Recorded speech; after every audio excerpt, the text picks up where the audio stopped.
Joining us now is Aida Touma-Sliman. She is a prominent Israeli Arab feminist activist who's also a lawmaker in Israel's parliament called the Knesset, which is like our Congress. Thank you so much for joining us.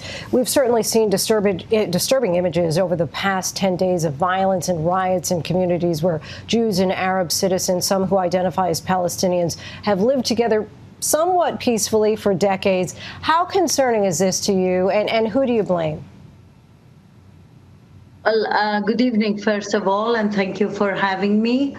I have to say that in the last 3 days, we were lucky that this violence is getting down, and we have more quiet evenings, although there are more arrests. We are very worried about the escalation that happened. This protest has went beyond what we expected, but that doesn't mean the situation before that was already a very nice situation.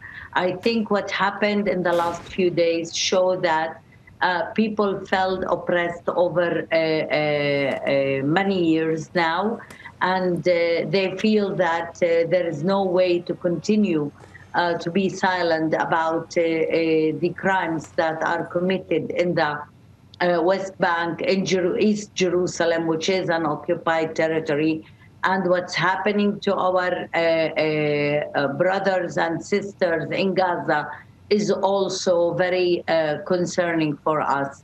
Kind of a two-parter question for you here, because I'm curious to know if you think that there are real systemic issues inside Israel for Arabs who are living there. At least one prominent Democratic lawmaker has even gone as far as to call Israel an apartheid state. So curious to know your response to those allegations as well. Well, I think that there's a lot of truth in that. We also have been warning for many years now that an apartheid regime is evolving and developing in front of our eyes. Until we, in 2018, the law of a nation state law has been legislated in the Knesset. And actually, from that point, which is a basic law, it's like a constitution or a part of the constitution to be legislated in the future.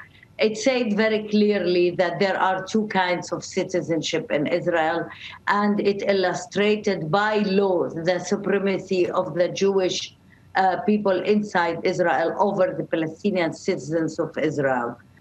Just before this conflict, Israel was on the brink of a historic power-sharing deal that would have brought Arabs and Jews together in a government for the first time, ending Prime Minister Netanyahu's 12-year grip on power.